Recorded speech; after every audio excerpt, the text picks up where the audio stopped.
Nestled high in the Himalayas, the Vale of Kashmir was a jewel of unparalleled beauty. Crystal-clear lakes reflected the snow-capped peaks, their surfaces shimmering like 1,000 scattered diamonds. Emerald-green rice paddies stretched across the valley floor, a testament to the bounty of the land. The air, crisp and cool, carried the scent of pine and cedar, a symphony for the senses. For centuries, Kashmir had been a melting pot of cultures and religions. Hindus, Muslims, Sikhs, and Buddhists lived together in relative harmony, their lives intertwined like the threads of a finely woven tapestry. But this tranquility, this delicate balance, was about to be shattered. The winds of change sweeping across the Indian subcontinent in 1947 carried with them the seeds of chaos and bloodshed. As the sun began its final descent on October 21, 1947, few could have imagined the horrors that awaited them. At the heart of the impending storm stood Maharaja Hari Singh, the ruler of Kashmir. A man of considerable intellect and political acumen, he found himself facing an agonizing dilemma. With the partition of India looming, he was forced to choose between acceding to the newly formed dominions of India or Pakistan. The decision was fraught with peril. Kashmir's predominantly Muslim population leaned towards joining Pakistan, fueled by religious solidarity. However, the Maharaja, a Hindu, harbored deep reservations about aligning himself with a nation founded on the very principle of religious identity. India, with its secular ideals and promise of a more inclusive society, held a certain appeal. Yet the Maharaja hesitated, acutely aware of the potential for communal strife in a land where religious fault lines ran deep. Adding to the complexity was the strategic importance of Kashmir. Situated at the crossroads of Central and South Asia, its towering mountains held immense geopolitical significance.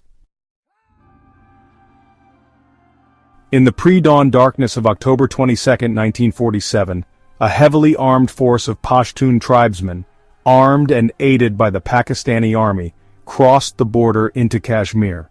Fanatical and ruthless, they surged through the mountain passes, their path marked by violence and destruction. Their objective was clear: to seize control of Kashmir by force and present the Maharaja with a fait accompli.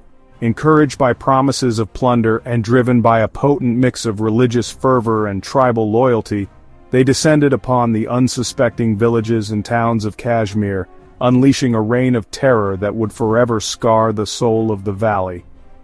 Peaceful villages, nestled amidst apple orchards and walnut groves, were transformed into infernos.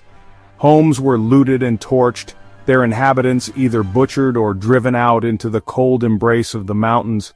The air, once filled with the melodious chirping of birds, now echoed with the deafening crackle of gunfire and the terrified screams of men, women, and children.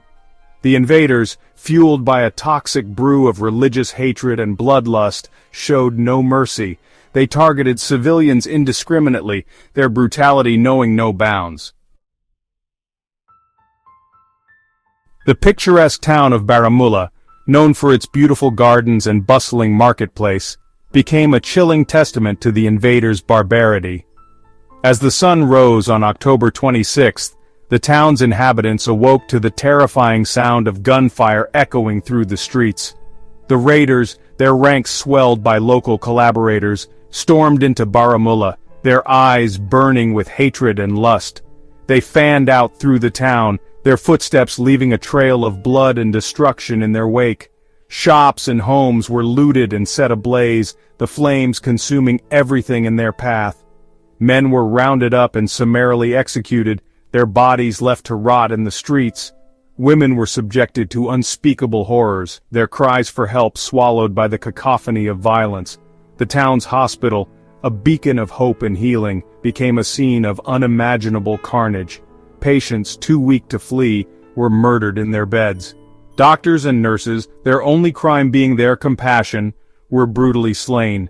The St. Joseph's Catholic Church, a symbol of Baramulla's religious diversity, was also not spared. The church was desecrated, its statues smashed, and its walls defaced with hateful slogans. Section 5. A cry for help. The Maharaja's desperate plea. As reports of the unfolding carnage reached Srinagar, the Maharaja's summer capital, panic gripped the city. The scale of the invasion, the sheer brutality of the attackers, sent shockwaves through the corridors of power. Faced with the imminent collapse of his kingdom, Maharaja Hari Singh made a desperate plea for help. He turned to India, seeking military assistance to repel the invaders and save his people from further suffering. His decision to seek India's intervention was a watershed moment in the history of Kashmir. It marked a turning point in the conflict, transforming what had begun as a tribal invasion into a proxy war between two newly independent nations.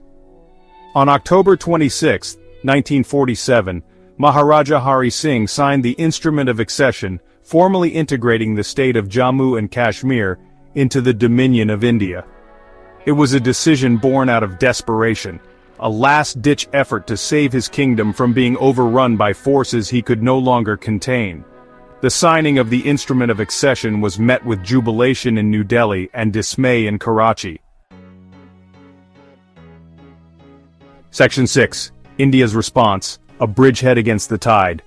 With the Instrument of Accession signed, India sprang into action. Prime Minister Jawaharlal Nehru, recognizing the gravity of the situation, ordered the immediate airlifting of Indian troops to Srinagar. On the morning of October 27, 1947, the first contingent of Indian soldiers landed at Srinagar airport, greeted by the cheers of besieged civilians and the distant rattle of gunfire.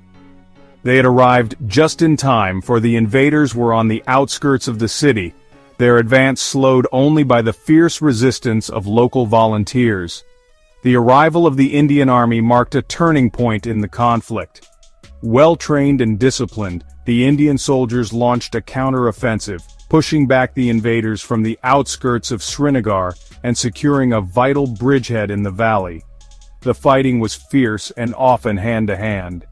The Indian soldiers, outnumbered and outgunned, fought with courage and determination, their resolve bolstered by the knowledge that they were fighting to save innocent lives.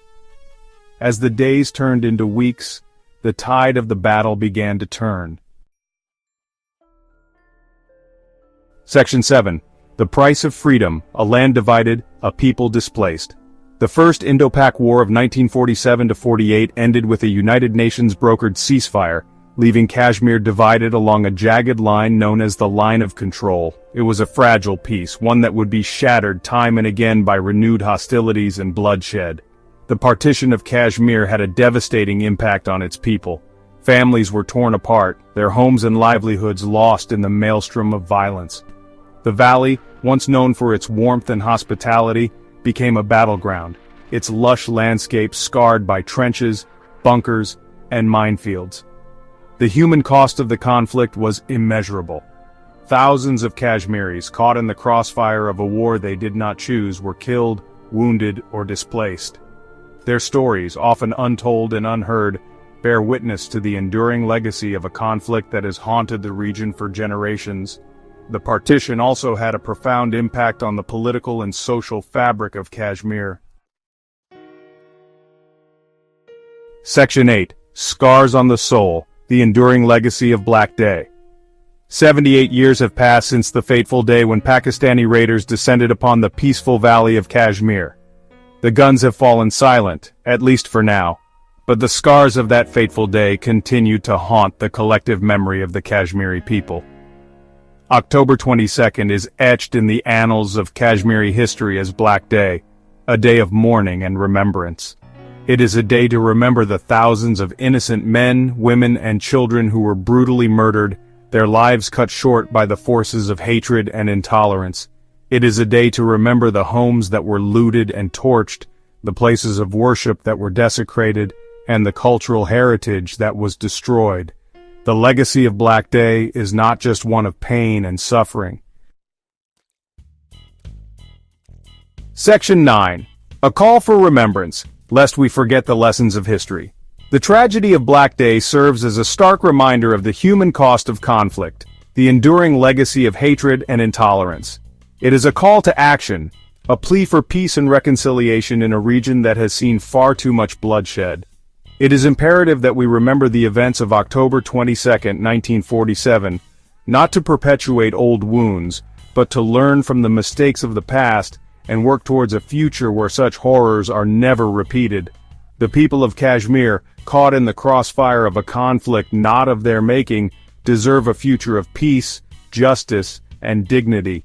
It is time for India and Pakistan to engage in a meaningful dialogue, one that addresses the root causes of the Kashmir dispute and paves the way for a lasting and equitable solution. The international community too has a responsibility to play a more proactive role in promoting peace and reconciliation in Kashmir.